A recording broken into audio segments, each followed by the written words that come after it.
ಪುನೀತ್ ಕೆರೆಹಳ್ಳಿ ವಿರುದ್ಧ ಮತ್ತೊಂದು ಎಫ್ಐಆರ್ ದಾಖಲಾಗಿದೆ. ಕೊಡಿಗೆಹಳ್ಳಿ ಪೊಲೀಸ್ ಠಾಣೆಯಲ್ಲಿ ಕೇಸ್ ದಾಖಲಾಗಿದೆ. ಏನಕ್ಕೋಸ್ಕರ? ಮಾಲ್ ಆಫ್ ಏಷ್ಯಾ ಶಾಪಿಂಗ್ ಮಾಲ್ನಿಂದ ದೂರು ದಾಖಲಾಗಿದೆ.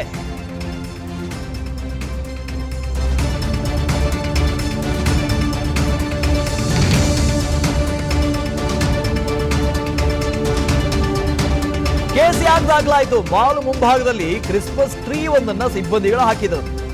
ಸಿಬ್ಬಂದಿ ಗ್ರಾಹಕರಿಗೆ ತೊಂದರೆ ನೀಡಿದ್ದಾರೆ ಅಂತ ದೂರು ದಾಖಲಾಗಿದೆ. ಸೆಕ್ಯೂರಿಟಿ ಅಸಿಸ್ಟೆಂಟ್ ಮ್ಯಾನೇಜರ್ ಈ ಕಂಪ್ಲೇಂಟ್ ಅನ್ನು ಕೊಟ್ಟಿದ್ದಾನೆ. ಪುನೀತ್ ಕೆರೆಹಳ್ಳಿ ವಿರುದ್ಧ ಮತ್ತೊಂದು ಎಫ್ಐಆರ್ ದಾಖಲಾಗಿದೆ. ಒಂದು ಕಡೆ ಕ್ರಿಸ್ಮಸ್ ಬಂತು, ನ್ಯೂ ಇಯರ್ ಬಂತು, ಅದಕ್ಕೋಸ್ಕರ ಮಾಲ್ ಆಫ್ ಏಷ್ಯಾ ಶಾಪಿಂಗ್ ಮಾಲ್ನ ಮುಂಭಾಗದಲ್ಲಿ ಒಂದು ಕ್ರಿಸ್ಮಸ್ ಟ್ರೀಯನ್ನು ಹಾಕಿದ್ರು. ಎಲ್ಲ ಮಾಲ್ಗಳಲ್ಲಿ ಇತ್ತೀಚೆಗೆ ಹಾಕ್ತಾರೆ. ಅದನ್ನ ವಿರೋಧ ಮಾಡಿದ್ರು ಅಂತ ಸಿಬ್ಬಂದಿ ಗ್ರಾಹಕರಿಗೆ ತೊಂದರೆ ಕೊಟ್ಟಿದ್ದಾರೆ ಅಂತ ದೂರಿನಲ್ಲಿ ದಾಖಲಿಸಲಾಗಿದೆ.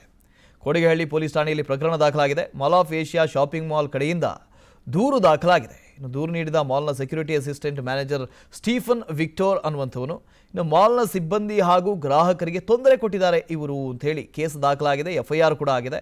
ಮಾಲ್ ಮುಂಭಾಗ ಕ್ರಿಸ್ಮಸ್ ಟ್ರೀ ಹಾಕಿರುವ ಹಿನ್ನೆಲೆಯಲ್ಲಿ ಪುನೀತ್ ಕೆರೆಹಳ್ಳಿ ತೊಂದರೆ ಕೊಟ್ಟಿದ್ದಾರಂತೆ. ಅದನ್ನು ತೆಗೀರಿ ಅಂತ ಹೇಳಿದ್ರು ಏನೋ, ಅಥವಾ ಯಾಕೆ ಹಾಕಿದ್ರು ಅಂತ ಕೇಳಿದ್ರು ಏನೋ ಗೊತ್ತಿಲ್ಲ. ಮಾಲ್ಗೆ ಬಂದಂಥವರು ಜೊತೆಗೆ ಮಾಲ್ನ ಸಿಬ್ಬಂದಿಯ ಜೊತೆಗೆ ಕಿರಿಕ್ ತೆಗೆದಿದ್ದಾರೆ.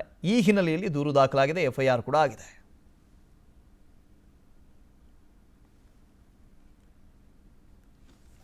ಇನ್ನು ಪುನೀತ್ ಕೆರೆಹಳ್ಳಿ ವಿರುದ್ಧ ಮತ್ತೊಂದು ಕೇಸ್ ದಾಖಲಾಗಿರೋದು. ಕೊಡಿಗೆಹಳ್ಳಿ ಪೊಲೀಸ್ ಠಾಣೆಯಲ್ಲಿ ಪ್ರಕರಣ ದಾಖಲಾಗಿದೆ. ಕೇಸ್ ದಾಖಲಾಗಿದೆ. ಎಫ್ಐಆರ್ ಕೂಡ ಆಗಿದೆ. ಅನುಕ್ಷಣದ ಸುದ್ದಿಗಳಿಗಾಗಿ ವಿಸ್ತಾರ ನ್ಯೂಸ್ ಯೂಟ್ಯೂಬ್ ಚಾನೆಲ್ ಸಬ್ಸ್ಕ್ರೈಬ್ ಮಾಡಿ. ಹೊಸ ಸುದ್ದಿಗಳ ನೋಟಿಫಿಕೇಶನ್ಗಾಗಿ ಬೆಲ್ ಐಕಾನ್ ಕ್ಲಿಕ್ ಮಾಡಿ. ಲೇಟೆಸ್ಟ್ ಅಪ್ಡೇಟ್ಸ್ಗಾಗಿ www.vistaranews.com ವೆಬ್ಸೈಟ್ಗೆ ವಿಸಿಟ್ ಮಾಡಿ.